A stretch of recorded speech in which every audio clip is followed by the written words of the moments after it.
And good morning. You're watching Breakfast Television on City TV. It is going to be a whirlwind next couple of weeks and months for our next guest this morning for Calgary 2026. The corporation, of course, which is in charge of exploring the possibility of bidding for another Winter Olympic Games. Mary Moran's the new CEO of Calgary 2026. Mary's taking a leave from being the head of Calgary Economic Development, switching gears to this. And it seems like it's a natural fit to go from one to the other.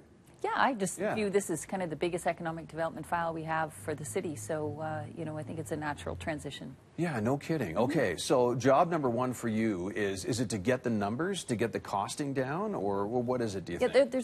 There's three things that are kind of running in parallel. Definitely getting the numbers done, and there's an amazing team working on that who have just a very wide breadth of and depth of experience in Olympic Games and Pan Am Games. So I think when a number's put forward, it's going to be completely sound.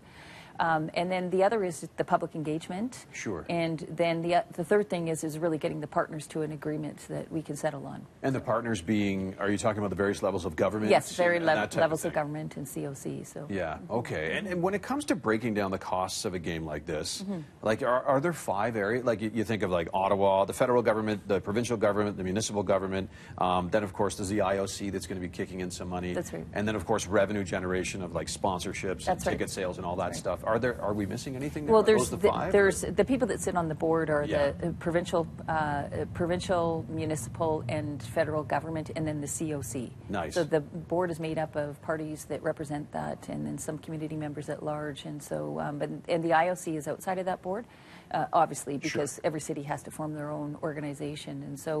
And so we have a chair, Scott Hutchison, who was appointed 5 weeks ago, and he's done a great job going out and meeting with the IOC and meeting with the orders of government. And, one of his big tasks was to appoint the CEO. So I was fortunate and honored and humbled to get this position. So we're away to the races now, and my job is really to get some of these tasks done.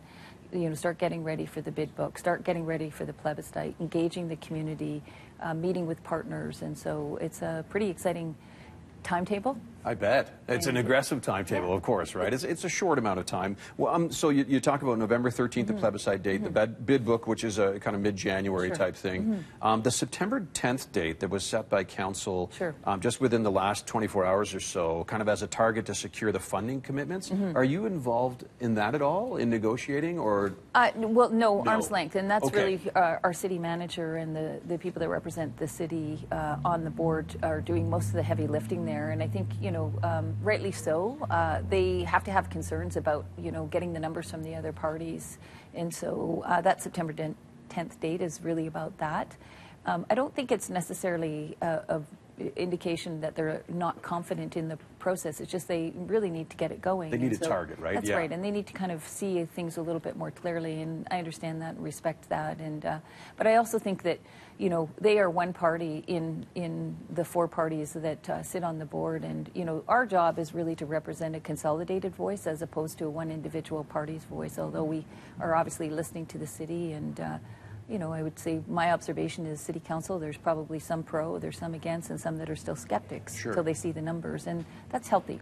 Yeah, you do want kind of all perspectives, right? When it comes to public engagement, how do you see kind of things unfolding to get people informed so they can make a decision that's informed on the 13th of November? Yeah, I mean, there is a lot of missing information or misinformation that's out there. And and I really do respect the people that are skeptics or on the no side of the playing field.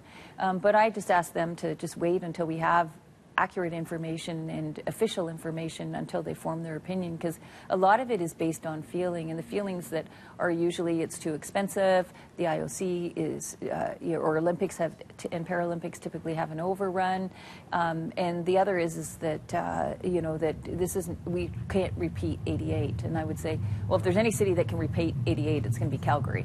This is a city that tells you what you can do, not what you can't do, and so be open-minded to it, and the other part, too, is do get out and vote on November 13th. It's going to be really, really important that informed voters get out to make the decision on behalf of the city. Hopefully we do get a lot of turnout for sure on the 13th. Well, Mary, thank you for coming in. Congratulations on the job. Thank you very much. The new head, this new CEO of Calgary 2026, the bid corporation in charge of kind of looking forward to the bid book, of course, which is going to be happening in January if Calgary decides to go ahead with that. You're going to be busy. Come back, though. We'd love regular updates. That would be really good. All right. Thank you, Mary. Good to see you again as well.